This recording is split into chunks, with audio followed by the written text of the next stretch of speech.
नमस्कार, welcome to deep dialogue 247। Now recently अभी यह हो रहा है कि तुर्की और इजराइल के बिगड़ते रिश्तों की हाल में तुर्की ने एक ऐसा फैसला लिया है जिसने पूरी दुनिया को चौंका दिया है।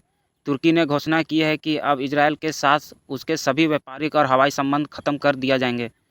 यानी इजराइल के जहाज़ अब तुर्की के बंदरगाह पर नहीं रुक सकेंगे और इजराइल के विमान तुर्की के एयर स्पेस पर नहीं उड़ान भर पाएंगे।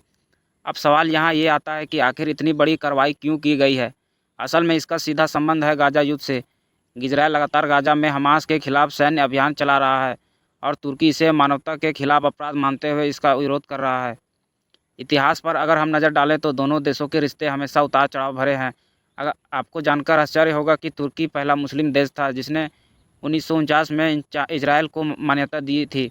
यहाँ तक कि 1990 में दोनों देश के बीच फ्री ट्रेड एग्रीमेंट हुआ और व्यापार 6.8 बिलियन डॉलर तक पहुँच गया।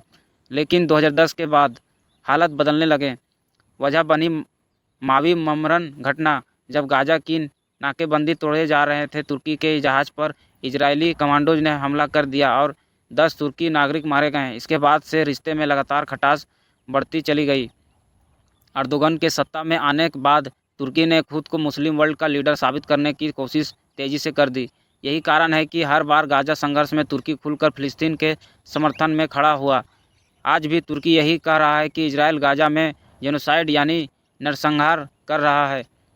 लेकिन कहानी का एक और पहलू भी है। तुर्की न केवल फ़िलिस्तीन का समर्थन कर रहा है बल्कि यहाँ अमेरिका और नाटो देशों का भी संदेश देना चाहता है कि वह उनकी लाइन पर नहीं चलेगा। याद रखिए, तुर्की नाटो का सदस्य है और नाटो में अमेरिका सबसे प्रभावशाली। ऐसे में इजरायल के खिलाफ इतना बड़ा कदम उठाकर तुर्की ने अमेरिका को भी चुनौती दे डाली है। फिलहाल तुर्की की संसद में विदेश मंत्री हकान फिदान ने यह कहा है कि दुनिया में कोई भी देश इतना बड़ा कदम नहीं उठा पाया है जितना तुर्की ने उठाया है। उन्होंने गर्व से बताया कि तुर्की ने न केवल व्यापार बंद किया बल्कि हवाई और समुद्री रास्ते पर भी बंद कर दिए हैं।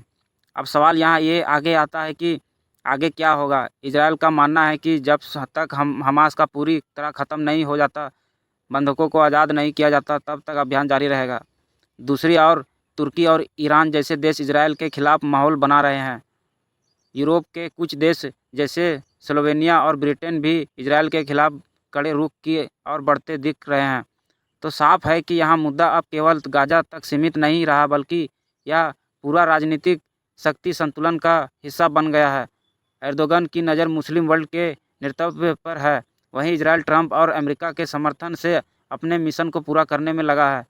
आने वाला समय तय करेगा कि तुर्की का यह जो फैसला है वास्तव में गाज़ा के लिए एक मानवीय कदम साबित होता है या फिर केवल एर्दोगन की राजनीतिक महत्वाकांक्षा।